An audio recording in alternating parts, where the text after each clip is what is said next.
Hallo und herzlich willkommen zurück bei Drinkling. Heute gucken wir uns keine Reaction an, sondern die 3 von mir favorisierten YouTube-Kanäle rund um Drinks. Viel Spaß dabei.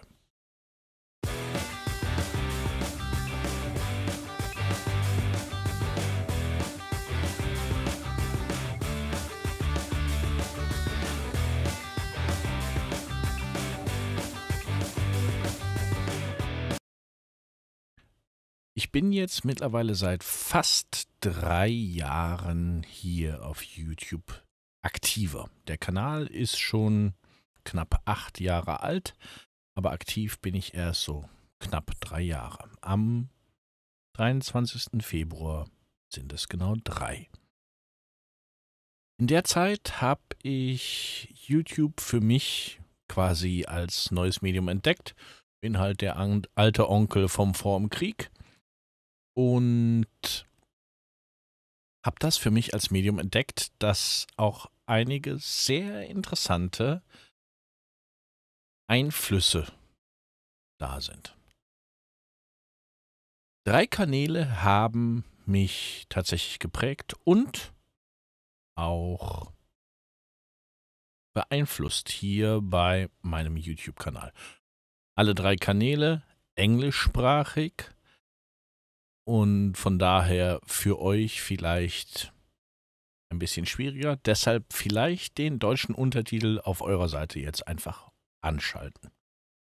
Wir gucken uns die 3 Kanäle einmal kurz an. Welcher Kanal ist was? Und danach erkläre ich kurz, was ich so toll an diesem Kanal finde. Wir gucken uns eventuell das ganze Video jeweils an. Immer nur eins von den Kanälen. Und dann gucken wir mal. Als erstes ist da, ja, wie soll ich das sagen? Amerikaner, Anders Ericsson, 393.000 Abonnenten. Und er macht es kurz, knackig und ich finde die Videotechnik, die er nutzt, ziemlich geil. Und er macht es, keep it short and simple. Und einfach immer entertaining. Wir gucken mal bei Anders rein. Hier dieses Video ist How to Mix a Drink, was man alles so falsch machen kann beim Cocktailmixen. Und ich werde dann jeweils auch gerne nochmal meinen Senf dazu geben und wie gesagt danach nochmal über Anders reden. Today on the Anders Ericsson show, shaking and stirring. Welcome back, friends. It's Anders. I've received a lot of questions from a lot of you about shaking and stirring. When do we do it? How do we do it? Why do we do it? I'll tell you why. To chill and dilute. We turn that ice into water. That helps. Also es geht hier nur ums Shaken und Rühren. Warum tun wir das? Und wie und überhaupt. Gucken wir uns das Ganze mal an. The cocktail. But there's more to it, clearly, because there's 2 separate techniques. And some people have gotten really scientific with this. I'll leave some links down below. They're fascinating. Genau. Er macht immer unten drunter, gerade bei solchen Essential-Videos, macht er ziemlich gute Links. Und hier unter diesem Video von ihm, das Video ist natürlich unten in der Beschreibung verlinkt, findet ihr tatsächlich unglaublich viele wissenschaftliche Ansätze rund ums Cocktailmixen. Sehr empfehlenswert, jeder einzelne. Studies and you'll learn a lot. But today I'm going to show you the techniques that I've developed over the years. This is just what works best for me. I'm going to talk about. Und an der Stelle sagt und betont er das vollkommen richtig, das ist so, wie er es für sich am besten herausgefunden hat. Es gibt ein paar Grundregeln, aber am Ende ist Shaken genauso wie individuell wie jeder von euch da draußen vor dem Bildschirm. About shaking, I'm going to talk about stirring, I'm going to demonstrate, talk about some of the mistakes I've made in the past and mistakes that I think a lot of bartenders do. And then Oz is going to join me to help demonstrate. Those of you who don't know who Oz is, she's my girlfriend who's on the other side of this camera, and she's not a bartender. So I think it'll be useful to see a non-bartender person, a normal person, a normie. Then at the end, oh, stick around, because then at the end, we'll talk about multitasking, which is actually really important behind a busy bar. Yeah. Or if you have a group of friends and you just want to make multiple cocktails at a time. We're going to talk about shaking 2 cocktails at a time, stirring 2 cocktails at a time, and shaking and stirring simultaneously. It could be fun. Gucken wir uns mal an. It will be fun. If you're new to the channel, hit that subscribe button for more sips, tips, and recipes. Let's shake things up. To the bar. Los geht's. normales Intro. First up, shaking. Now I want to show you the shaking tin that I will be using. This is the Boston shaker, specifically a tin-on-tin Boston shaker. Some of you might have this, others might have the cobbler shaker, which is another very popular shaker. You can apply these rules to both shakers. I do talk about these more in my tools video, so check it out. But I am just gonna talk about shaking in general here. The reason why we shake is first of all to chill and dilute. Abkühlen und flüssig machen, sprich Schmelzwasser. Genau das. Und natürlich jede Menge Sauerstoff einbringen, ist jetzt hier nicht eingeblendet, aber hat er bereits gesagt. Obviously, but it also incorporates air, which is something that doesn't happen when you stir. That's what makes shaking so special. You add air to the cocktail, which affects the texture. It adds small little... Genau. Sauerstoff aktiviert einige der Aromen, andere drückt es runter und es beeinflusst eben die Textur, sprich Thema Schaum. Bubbles and it keeps the drink nice and light. As a general rule, there are 3 main ingredients that you're going to want to shake. That's citrus, dairy, and eggs. With the citrus, shaking and adding those air bubbles is going to tone down the sharp acid. Exakt das. Die 3 Sachen, wenn man die shakt, dann hat man genau den Effekt. Wenn ich Zitrussachen shake, dann wird es runder. Und die Schärfe der Säure wird runtergedrückt über die Oxidierung, sprich den Einfluss des Sauerstoffs der Luft, die ich mit shake. From the citrus. Also, you want to shake if you have dairy or egg. Shake. Dairy, alle Milchprodukte und auch pflanzliche Milch.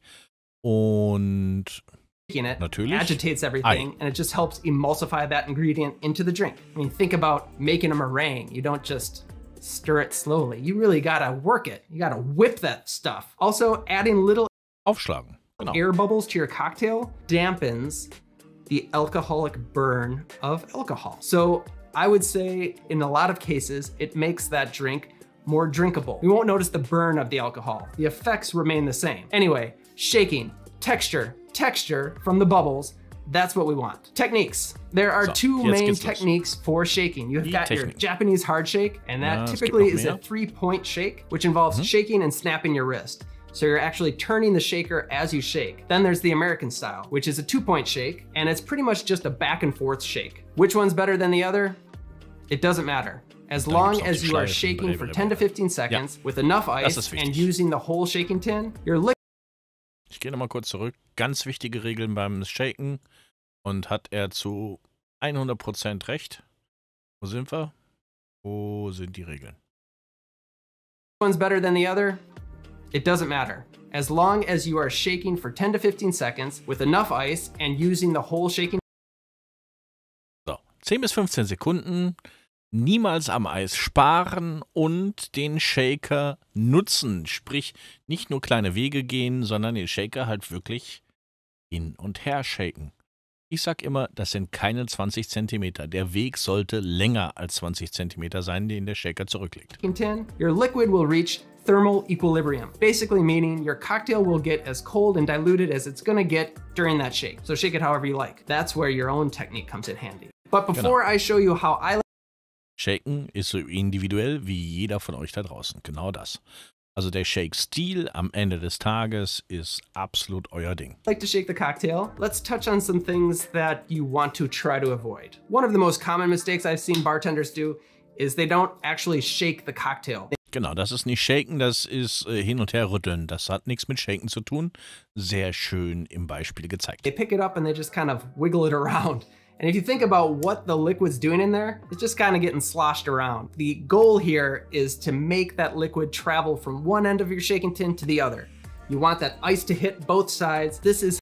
Ja, das stimmt nicht ganz. Nicht immer möchte man, dass das Eis anklackt. Aber das ist eine andere Nummer. Grundsätzlich beim Two-Tip-Shake passt das. How you get the air into the cocktail. So you really want to wake it up. The second mistake is only holding one side of the tin. Now, this does form a seal, and it's a pretty good seal, but I wouldn't bet my cocktail on it. It's going to end up on you, on the customers, on the floor. Be aware that these are not glued together. The third mistake is overexerting your body to shake a cocktail. If you're working in a bar and you have to shake many cocktails, over time, that is wear and tear on your body. I have known people who have physically injured themselves trying to shake a cocktail. Some people will tighten up their Man kann sich da necks, echt some übel people selber will verletzen. throw out Nicht joints. tun. Really, do what's best for you. As long as you're shaking this cocktail, waking it up, not hurting yourself, I think you're doing okay. Now let's get into how I shake a cocktail. Anders' method. I like to build my cocktail in the larger tin first. Then I fill the cheater tin with ice. This measures out the right amount of ice for shaking. Then I dump that into the larger tin and give it a good tap to form a seal. The two tins will nestle together, forming a straight line on one side and an angled side on the other. With one hand, I place my thumb on the seam along the straight edge and grab both tins with 2 fingers on each tin. Before I start shaking, I like to give a quick back and forth shake down by my waist. This is just something I do to make sure I have a good seal. Now I like to shake up by my shoulder, that's just most natural for me, but do what's comfortable for you. I usually Genau. Wichtig ist, hebt den Oberarm nicht über der Schulter und sucht euch den eigenen Weg, es sollte nur lang genug sein. make a V shape with my shaking pattern, moving the base of the shaker slightly up and down. This way, the liquid inside doesn't just move straight back and forth. When I'm done shaking, I squeeze the larger tin by the seam while I push the cheater tin away with my thumb. If squeezing the tin is a struggle, a common thing to do is to hit the side with the palm of your hand to break the seal. This works too. I like to double strain because not only does it catch the ice pieces that the Hawthorne strainer misses, but it also Ich komme mal auf Now stirring. Rühren. When we stir a cocktail, we are chilling and diluting without adding the air bubbles. Typically, if you have a cocktail that's all spirits or predominantly spirits, you want to stir the drink. Of course, rules are meant to be broken, but this is a general rule of thumb. And this is really to maintain the weight of the cocktail, to maintain the aromatics, and it also makes for a clearer drink, which is just really nice looking. The goal, if you stir the cocktail, you maintain the delicate flavors of the botanicals, the drink doesn't get cloudy, and you're not overly agitating it, so it still showcases the spirit. But rules are meant to be broken. So if you want your gin martini shaken, I hope you enjoy it. To stir your cocktail, you're gonna need a vessel, which could be really just about anything. In my case, I've got a mixing glass that I like very much. You could do it in here. It's nice because it's heavy on the bottom. It's not gonna move. It was meant for stirring. So I have seen some bartenders keep their mixing glass in the freezer so that it's nice and chilled when they're ready to mix with it. And some studies have shown that that is slightly beneficial. Und vielleicht habt ihr jetzt schon wahrgenommen, warum ich die Videos von Anders so toll finde. Er erklärt alles ziemlich gut. Hier ist es jetzt ein Technikvideo, der erklärt da wirklich sehr, sehr viel. Aber er erklärt auch bei Drinks und bei Spirituosenverkostungen, bei allen Sachen sehr kurz, prägnant, präzise und einfach. Sodass es wirklich jeder, der englischen Sprache halbwegs mächtig ist, gut versteht. Dazu kommt noch eine sehr unterhaltsame Musik. Er hat ein sehr großes, breites Wissen. Er ist nicht allwissend, das sagt er auch von sich. Er selber macht auch Fehler, versucht diese aber beim Video zu vermeiden. Und er hat einen sehr schönen künstlerischen Aspekt bei dem Erstellen der Videos. Von daher schaut doch einfach mal bei Anders Eriksen rein. Hier unten in der Beschreibung findet ihr seinen Kanal. Als nächstes unterhaltsam, deutlich mehr How to Drink. Und hier der Flaming Mo. Wir gucken einfach mal rein. Das ist immer so die Ecke, in der er shakt, die auch immer anders dekoriert ist, aber immer schön über eine Eckdeko. Schön gemacht. Grundsätzlich schick gemacht. Hold on a second. Hey, you guys, anybody in here called Seymour? Seymour Butts? Ja, das ist der übliche Mo, die Mo-Geschichte bei den Simpsons, weil es geht hier um einen Drink aus den Simpsons. Es geht um den Flaming Mo und da wird er ganz gerne mal angerufen bei Mo und ist hier jemand, der Reinsch heißt. Ne? Und das kann man im Englischen auch machen. Seymour Butts. You kids, I'm gonna kill you, I'm gonna cut your throats! That was Old Mo. Remember Old Mo? Old Mo? Yeah, he's always threatening to murder people. It's great.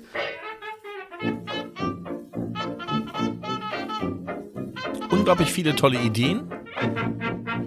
Ah, man, we're talking about The Simpsons today. We're making a Flaming Mo. It's called the Flaming Mo. And you can get some kind of a version of it now, I guess, at Universal Studios or whatever. They do a thing with, like, injected CO2. I have no idea. I never had one. You took 6 silver bullets for me, Homer. Now, in this episode, this is an earlier episode of The Simpsons. What's going Hier sollte man dringend der englischen Sprache mächtig sein, weil er spricht halt sehr, sehr, sehr schnell. Aber die Drinks sind immer mit sehr viel Spaß, sehr viel Fachwissen und sehr gut erklärt dargestellt. Der Flaming Mo hier ziemlich einfach. Wir gucken mal. What's going on here? Mo stops by. It doesn't work, right? If I cover my mouth and I say my lines, you can't actually hear me. That's a stupid, like that's even worse than turning my back to the camera, is covering my mouth when I'm delivering lines. In this episode of Simpsons, Homer stops by Moe's. Mo has run out of beer. Barney has already sucked what was left in the lines out. Cut his gums up pretty bad. And Homer is desperate for a drink, and he reminds Mo, you know, I invented a cocktail once. Patty and Selma were showing him the slides from their latest vacation. And this is Patty trying to plug her leg razor into one of those ungodly Czechoslovakian outlets. Ungodly. And so he wanders into the kitchen, finding that he also is out of beer, mixes up a little bit of what was left in every bottle. What you see in it is, I'm pretty sure, tequila, creme de menthe, amaretto, white wine, some kind of schnapps, maybe peppermint, and of course cough syrup, the final ingredient. I've tried so many times to make this goddamn drink. If I just mix up all those things, I can't make it good. Huh? I don't know the scientific explanation, but fire made it good. Not even with fire, you know, nothing works, okay? Matt Bellinger has a great recipe for a Flaming Mo that I liked a lot. I tried his. Of course, Cocktail Chemistry has a great episode about the Flaming Mo as well. So this is gonna be my spin on it. I know what the flavor of cough syrup is like, and I think that we can be somewhat faithful to that and create a flaming mug of a drink that is a real-world version of a Flaming Mo. Homer makes his in a blender without ice. I don't know what the heck was up with that. Why even use the blender? Why not just use a spoon? Doesn't matter. That's the way they drew it. I'm gonna make mine in a shaker. If you wanna use a blender, you can. I think that this comes out fine on cracked ice, on an open pour. So that's the way I'm gonna roll. I want 1 dash of my absinthe and a light dash, perhaps even a drop. I want 2 dashes of Angostura bitters. I want a ½ an ounce of grenadine. ½ an ounce of grenadine. ½ an ounce of grenadine. Und er ist übrigens genauso eine kleine Potsau hinter der Theke wie ich. Ich finde das sehr, sehr charming. Want a ½ an ounce of Chambord. Now keep in mind, sehr liebevoll. I'm working on this drink. These are ingredients that I found actually worked really well together, but also I'm trying to stay with the theme of like little bits of everything, you know, like stuff that has been sitting at the liquor cabinet for a little while that maybe doesn't get used all the time. I'm gonna bet somebody bought a bottle of Chambord once and they didn't know what to do with it. Chambord is a black raspberry liqueur. It's pretty sweet stuff, and it comes in a holy hand grenade. Drambuie? Somewhere between a ½ and a ½ of an ounce of the Drambuie. It's easy to overpower this drink. I think I'm gonna lean a little short.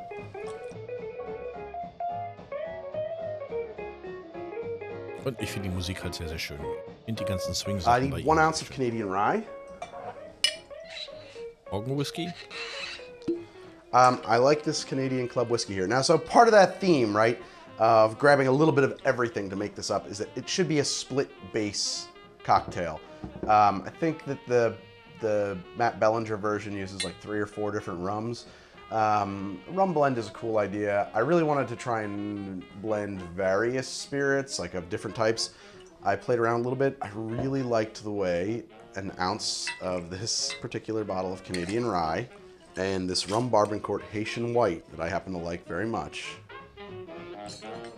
Sehr schön rum. Haiti.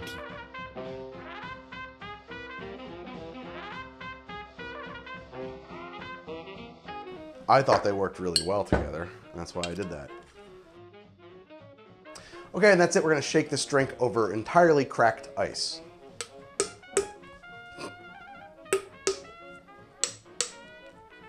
Und er schlägt das Eis jetzt an. Interessante Technik. Machen nicht viele Bartender und es gibt nicht viele Drinks damit.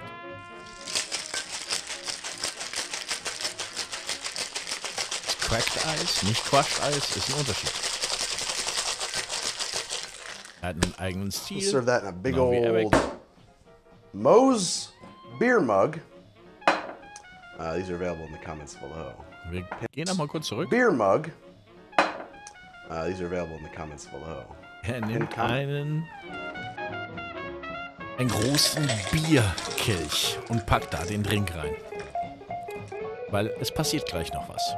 Und auch das verhält I'm gonna need to put some fire on this. The way I'm gonna do that is with a thing we call a lime boat. Genau. Piece of lime. Limettenbecher. I'm gonna take Ein Zuckerwürfel. 2 sugar cubes, you know, more if you like. Und I'm gonna soak these in some pure lemon extract. Zitronenextrakt. To float that lime in the middle of my drink. Set them about there. Und schwarz ein bisschen rüber.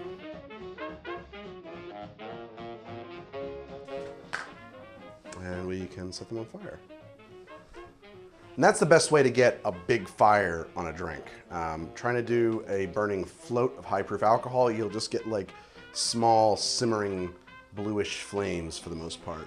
But a big thing, something that's like that, lemon extract burns very nicely. Bin gespannt. This drink needs a straw, as you can see. And treat it like any tiki drink. Trinkhalm und Blow it Feuer, out nie before gute you Idee. drink it. Gotta set a flaming moe on fire. Actually, there is something though in the hold. Exakt das. Handy im Hintergrund, umgestoßen, auf den C gebrochen. Armer Kerl. Gucken wir uns weiter an. Ja. Oh my Cut. god, that hurt. Das ist mit der Kante Oh auf fuck, den I think dicken I broke my Onkel. toe. Oh, my freaking ears! Da ist es. Also Triggerwarnung, Achtung, ich spul vor. And then this is like kind of a tiki trick. We can take some cinnamon. Einfach nur Zimt drüber, dann habe ich auch wieder ein Flaming Moe. Flaming Flaming Moe. Homer. So there's a heck of a lot of cinnamon on here now, and that's great. That's all kind of part of the garnish and the aroma of the drink, you know? Delicious. It smells Das ist übrigens eine fantastic. It knappe smells like Woche a später. wonderful, smoky kind of Christmas vibe from the fire and the cinnamon combined. Bottoms up. Don't drop it on your foot, whatever you do. Jesus. Nicht auf den Fuß fallen lassen. Yeah. Und That's cool. You get... I love it. It's like there's a genau das passiert nämlich immer bei ihm. Am Ende verkostet er den Drink nochmal und macht seine Verkostungsnotizen zu dem Drink. Und er hält mit seiner Meinung selten bis nie hinterm Berg. Wenn ihm der Drink nicht schmeckt, warum er ihm nicht schmeckt, ist zu sehen. Das ist How to Drink. Auch hier unten in der Beschreibung findet ihr den entsprechenden Kanal. Meine dritte Inspiration kommt tatsächlich aus Slowenien. Und zwar heißt der Kanal Cocktail Time with Kevin Koss. Und hier habe ich jetzt ein Video rausgesucht, Essential Mixology Gear. Und er macht richtig tolle Technikvideos, filmt richtig, richtig gut. Und auch da finde ich die Stimmung einfach mega. Wir gucken einfach mal rein in den Kanal.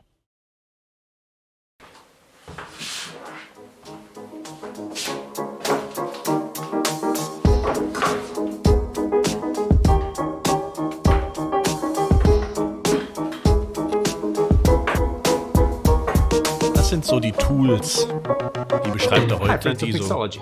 Today we'll be looking at all the gear I use to create new ingredients. Syrups, cordials, infusions, clarified juices, foams, decorations, whatever I need for a signature cocktail. We'll divide these into a few categories, including precision, extracting and infusing flavors, straining, bottling, and other stuff. Do you need all this mixology gear to create a signature cocktail? Of course not. Genau. Hier geht es darum, was braucht man alles, um neue Zutaten, neue Cocktails zu entwickeln. Und er kategorisiert das aus und wir gucken mal weiter rein. Er sagt, nein, den ganzen Kram braucht man nicht. Und jetzt geht er mal auf das Basic ein. But it does give you more options. Just like everyone should know the classic cocktails first, and go from there. It's the same with the gear, and you can start making cocktails with everything you already have at home. Then you build on that.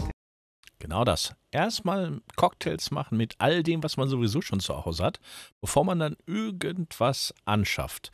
Man sollte sich auskennen mit dem, was man da tut. Und genau so geht er vor. And almost everything I'll show you today is used for more than just mixology. Let's clear the bar and start with the basics. But Sehr first, it's cocktail time.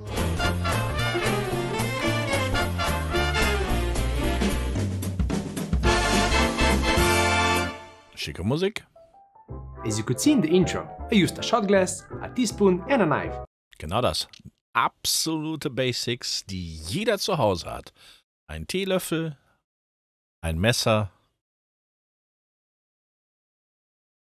Und das war es eigentlich schon. Und ein Glas und ein Shotglas. Und dieses Shotglas, Schnapsglas, gilt als Messbecher, weil auch in Deutschland 2 oder 4 Cl geeicht. Perfekt. To make this delicious Negroni. But once you have a jigger, mixing glass, shaker, strainer, pillar and a bar spoon, you'll eventually want to create more than just the classic cocktails. For that, you'll need some extra gear. Again, you'll probably have some of the basics that every home or professional mixologist needs. One thing you want to make sure when creating craft ingredients and cocktails is that when you have a recipe that you're happy with, you can replicate that to a T. So we'll start with pen and paper. Wichtig. Papier und Stift. Notizen machen. Egal, ob ihr das auf dem Notepad, auf dem Handy macht, ob ihr da reinsprecht, macht euch Notizen, sprecht die Sachen auf, denkt darüber nach und geht einfach nochmal in euch, ob das so in Ordnung war, was ihr da gemacht habt. Sounds very basic, right? But when working out that perfect recipe, the number one rule is write everything down. I've made the mistake of making cocktails for special events and having trouble remembering the specs after a while. So whether you're using a little... Ich habe übrigens mittlerweile knapp 16 Notizbücher randvoll mit allen meinen Notizen, die ich in meinem Leben als Bartender gemacht habe. Alle DIN A6 groß. notebook or even an app. Make sure you write down what you're working on.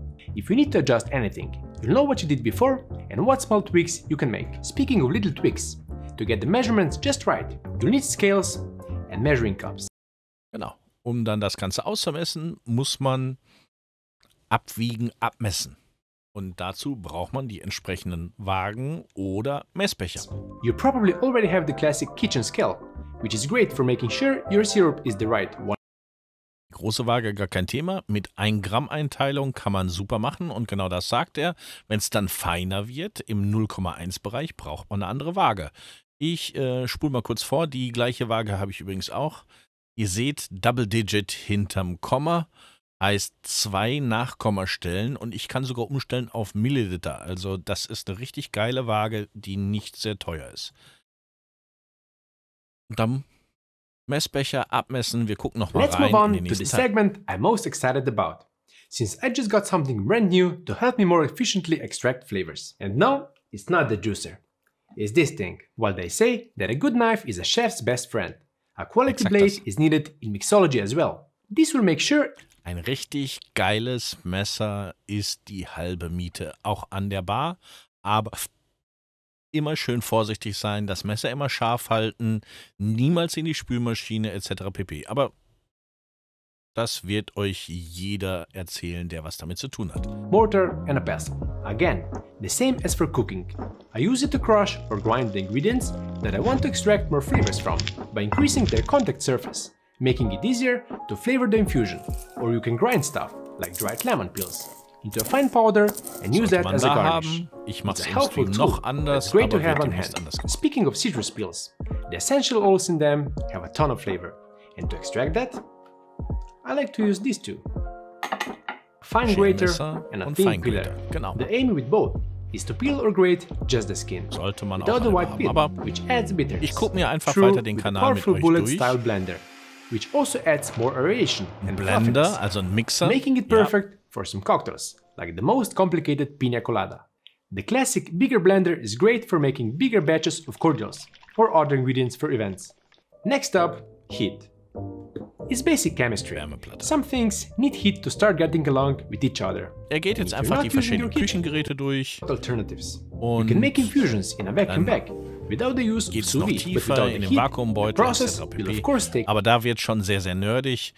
Ihr seht vielleicht jetzt schon, was ich an diesem Kanal so schätze. Er geht halt das Ganze sehr basisch durch, erklärt es sehr einfach, für jeden simpel nachvollziehbar, auch für den Nicht-Mixologisten. Und das macht er mit allem. Er geht es einfach durch und erklärt es Schritt für Schritt. Das mag ich an Kevin sehr. Und ich freue mich immer, wenn ein neues Video rauskommt. Ich finde auch die Stimmung insgesamt in den Videos immer sehr, sehr passend, sehr, sehr ruhig. Es ist halt genau, wie ich schon gesagt habe, meine Art, mit Musik und mit Stimmung umzugehen. Swing finde ich für solche Videos grandios. Im Moment habe ich mich dazu entschieden, erstmal gar keine Musik im Hintergrund zu machen, um einen anderen Charakter da zu haben. Das sind also die 3 Kanäle, die ich mir immer angucke. Jedes Video von denen gesehen. Und auch wenn ich erst seit 3 Jahren dabei bin, ich habe zurückgespult und habe mir wirklich jedes Video von denen angeschaut.